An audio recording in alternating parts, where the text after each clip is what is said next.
We're asking, ano raw ho ba talaga, bakit ganun na lamang kagalit po ni Senador Antonio Trillanes sa iyo at sa iyong pamilya? What happened? Hindi po kasi alam ng mga kababayan ho natin na sarili biglang nagngangaw. Akala mo natin, gusto niya ang balitan o gusto niya maging vice-presidente mo, hindi po natuloy yun. Tapos after that, talaga sunod-sunod na yung banat hanggang ngayon, damay na yung mga anak mo dahil sa, was there something na happened? Kasi Trillanos, ano ito, salbahe na tao. Salbahe talaga to. He takes it personal kasi believe masyado sa sarili. One night before the election, tumawag siya. Hindi ko ito kilala tong ayaw ko magipakita dito sa mga ganitong klaseng tao na magpahambog na muti-muti na talawan pala.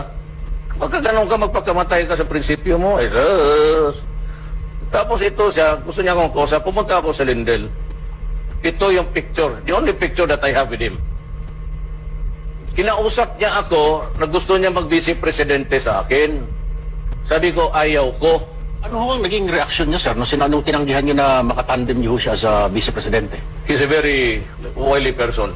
Wala, parang sabi ko, hindi ako tatakbo. Pero hindi ko lang masabi, ikaw klaseng tao maging vice ko. Alam mo, pagkatapos ng inauguration ko, hindi pa ako nakababadyak siya na may putok na ng baril. Pareho kami ni Aquino. Mahulog na ako. It's very dangerous, ambitious kasi. Kaya gusto ka agad vice-presidente. Gusto ito mag-presidente. Hoy, Pilipino, gumbisi.